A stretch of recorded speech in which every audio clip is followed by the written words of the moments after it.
everybody. Dan and Marcus back here with some discussions on swim technique, training, drills, dryland, you name it. We've had some discussions in the past on different catch styles, different kick styles.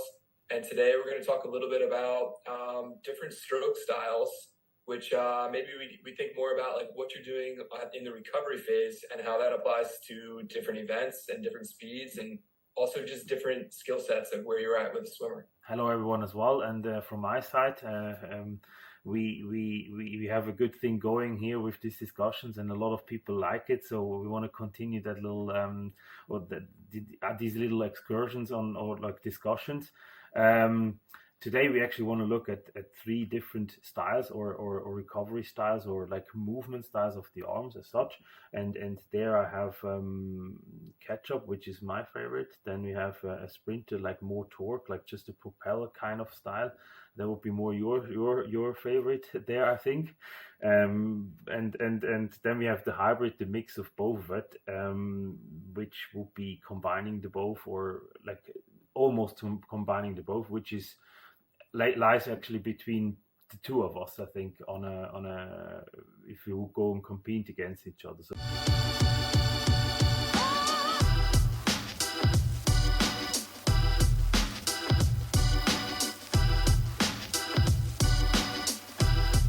we will meet on that style.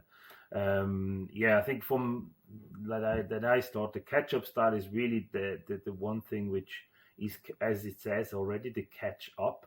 Not ketchup like in the tomato sauce, but like it's usually translated here in Switzerland or in Europe.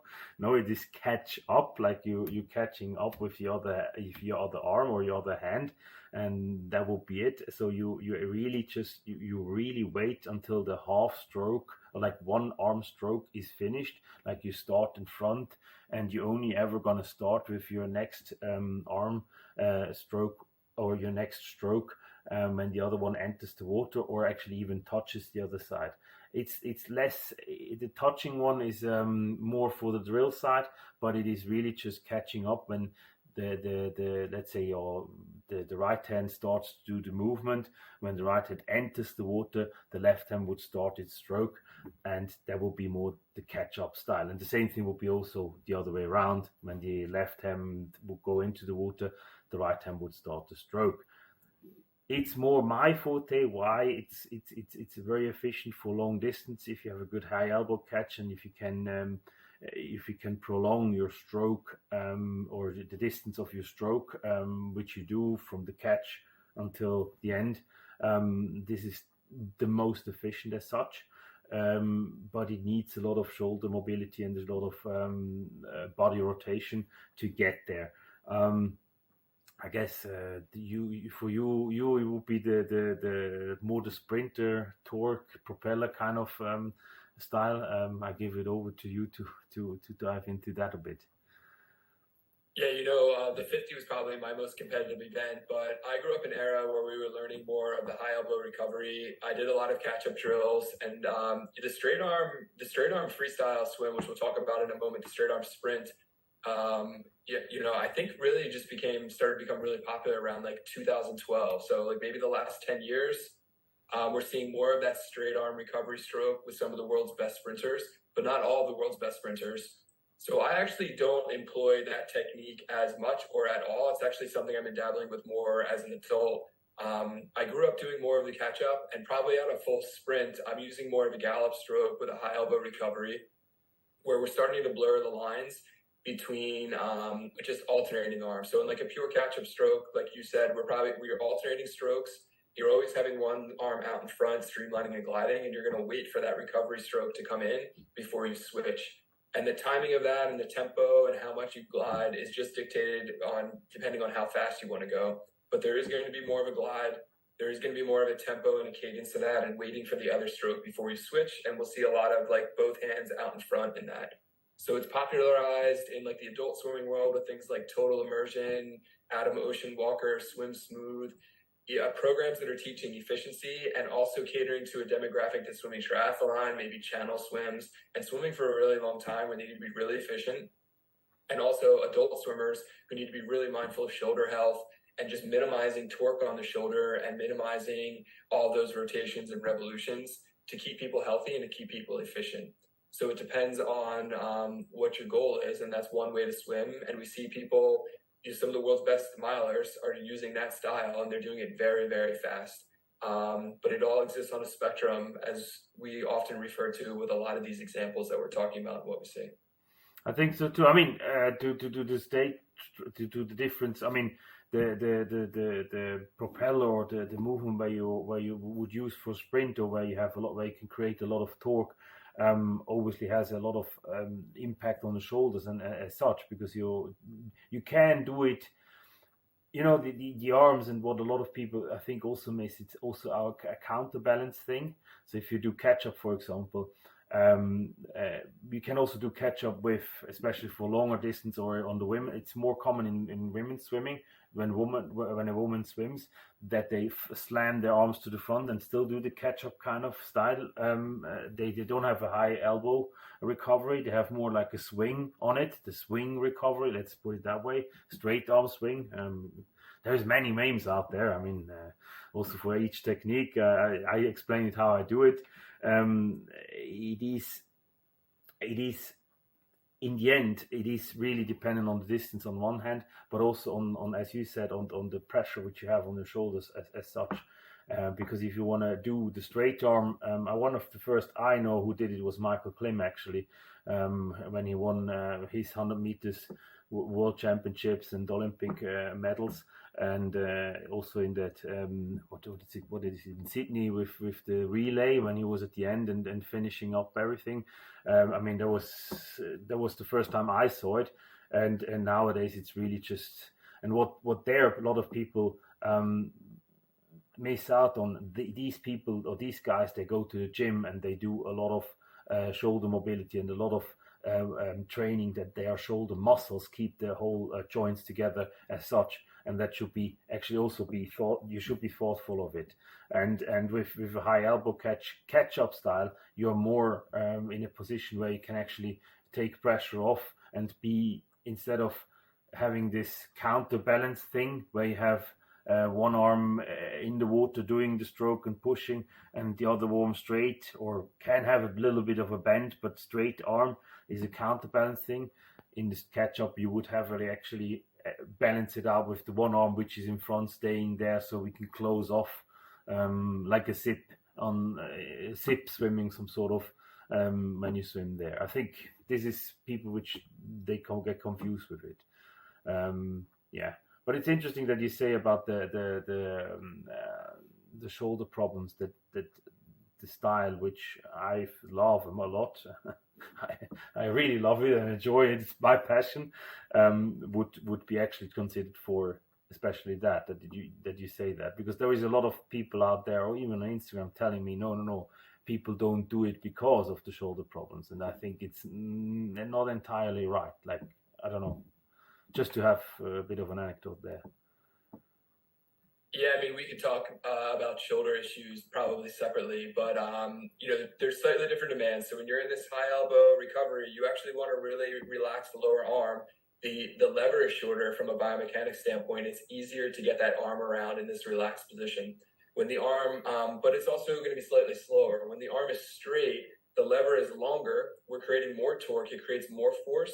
But you're able to get that, which you're able to get a lot more speed. So you're able to really whip the arm over and almost throw the arm forward into the next recovery. And to your point, with the catch up, we're always going to have one arm out in front, and we're going to be alternating. With the straight arm stroke, one arm's already going to be in the pull, and they're always kind of countering one another, where we're already pulling with one while we throw the arm over. And those two reciprocal actions help whip you into the next stroke. Mm-hmm. So it's really beneficial for speed. We're seeing people swim really, really fast, but it requires more strength, more torque. There's greater leverage. So we just need to be smart about it. Mm-hmm. It's going to demand a little bit more thoracic rotation, so upper rotation in your upper spine, and we tend to see the hips are flatter in that type of swimming style. Versus a catch-up style, we're going to see more rotation, which I like to refer more to as like a rock than a roll, and we're kind of rocking side to side, and we're using the hips and the thoracic spine. And requires quite a bit of shoulder mobility to get up into these positions. So both do actually want to be mindful of shoulder health. And there's pros and cons to each, and different demands on the shoulders. So, maybe we get into some of those demands on a separate topic and just some of the risks and how people kind of lump those all into one category. Yeah. But suffice to say, I would look at the catch-up stroke and the straight arm stroke more as what is my end goal? How fast am I trying to go? What's the available anatomy and function that I have based on where I'm at in my swimming career and what I learned, and then make a decision on what type of style that you want to use that's best for your goals and needs. Well, yeah, I would agree. I would agree also from the speed point of view. I would also say the only thing is not everyone is a sprinter, not everyone is a long distance swimmer or a middle distance swimmer or whatsoever. And then you need to decide which one you are, which type you are, and which one works better. Because there is a third one, which is also a new one, but actually I think Matt Biondi was the one of the first who used it, was the hybrid style. He made it famous for that. I would say, but that has a hybrid swimming for me has a lot to do with also fitness. You can sprint as with the straight arm recovery and the sprinting style where you have really the propeller version of it.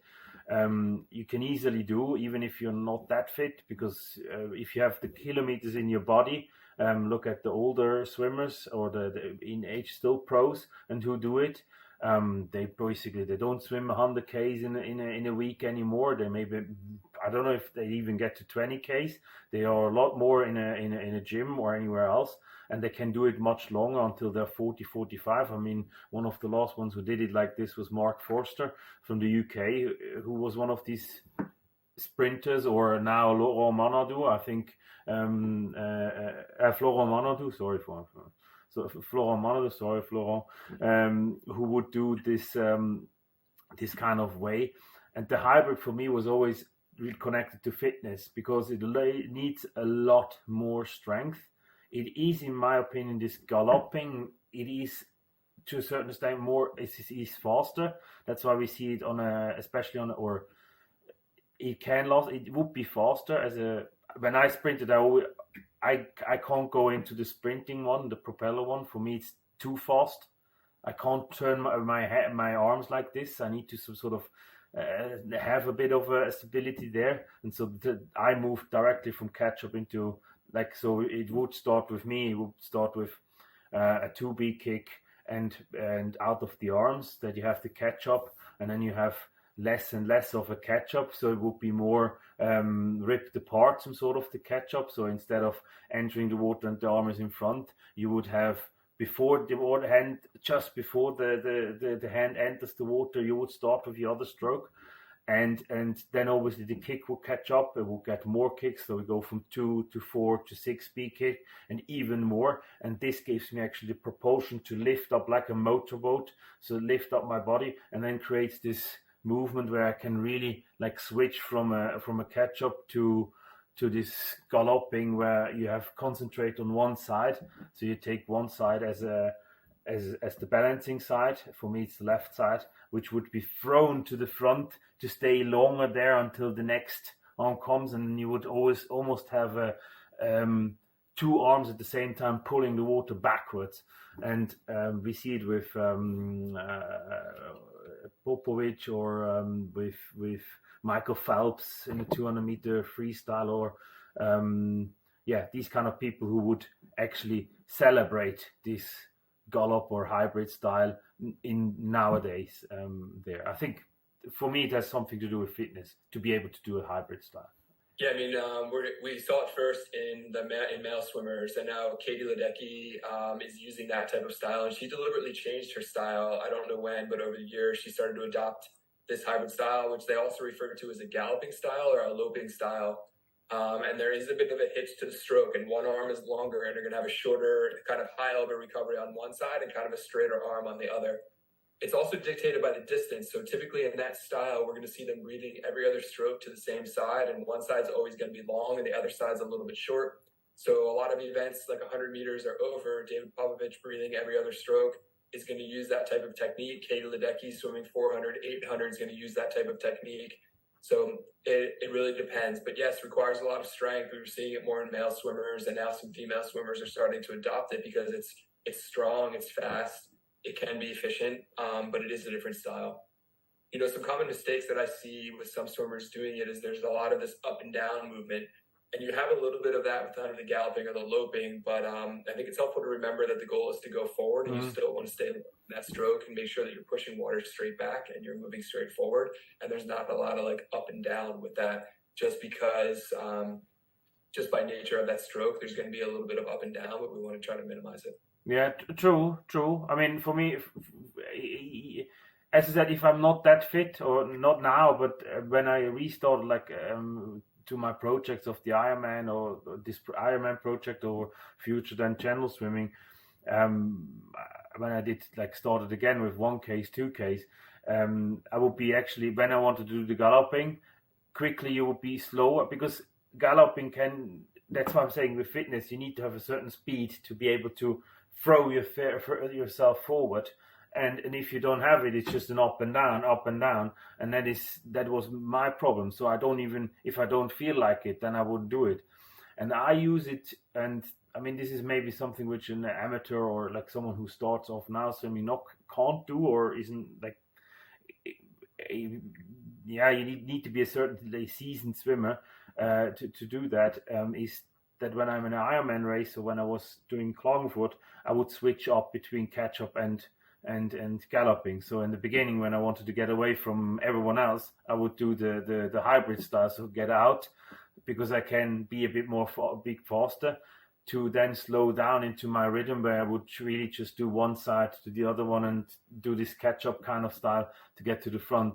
And whenever I wanted to, or thought I would lose a bit of speed, I would start to hybrid again, start more kicking, and then speed up again, just to give more insight also for triathletes here to do it. So for me, it would be, if you can create the speed and sustain it at the beginning of the race, just to get away from it, then do that, then retire back to your normal style, which you have, which is comfortable for you, you can sustain. And then at the end of the distance, to activate your blood again in your legs and everywhere, you will go back to the hybrid style and to activate again. So you can get from the flat position into the from the horizontal position in the vertical position, to run towards your bike and to the transition area. So there, this is how I use it nowadays, as not being a pro or like a swimmer anymore in a pool. Just give a bit of an insight there, I think. Yeah. I think too, in the open water, it can be helpful to use that type of stroke for sighting, because you're able to rise up a little bit and get a sight. Also, depending on like chop and conditions, that cadence might help you kind of break through different chops and different elements in the water. The point I hope we're making with a lot of these talks is that all this is on a spectrum. There's camps at each end of those spectrums that people are like, oh, that's the only way to do it. This is the only way to do it. But what we're finding is the best swimmers are adopting all these practices and maybe leaning on one particular style, like to be the best, or to be their best in that particular event. But they have the bandwidth to be able to go in both directions depending on the demands, the conditions, and they're also open to both ideas and not so maybe like narrowly focused on one and thinking that's the only way to do it. I think it's a good point. I think we need to emphasize this throughout our talks anyway, because we have a certain view, or both has a certain view. I think it's the same thing also with the breathing pattern. In the end, you need to be comfortable with doing it. There are certain laws in water which are there for everyone, but certainly after some point, everybody is different, and every body structure is different. Someone has shorter arms and longer legs, and someone has longer arms and shorter legs. So it's a whole different story again, and so it is a spectrum. I agree. The only thing what we try to do is maybe find, with talking about these spectrums or the different styles, giving some insights on how we do it, and ultimately how we coach about it, so that people can pick out what is the best for them and then use it. Well, thanks very much for this little excursion. Catch up, sprint, and hybrid, high like straight arm recovery and high elbow recovery. As I said, as we usually say, follow our both accounts. We are really, really good people to explain swimming and talk about swimming, and also visualize it on our accounts, YouTube, Instagram, TikTok. We are present everywhere. If you want to first of all, also like and share and turn on the notification on here on YouTube or on Instagram or wherever we are. And also, if you have certain topics which you want to have us talk about or include in our discussions, put them down in the comments section and then let us know what you want to know. And if it's just saying that we do a great job and you learn so much about, we always love the engagement on that one as well. Thank you so much for that. And thanks, Dan. Yeah, thanks everybody. Thanks, Marcus.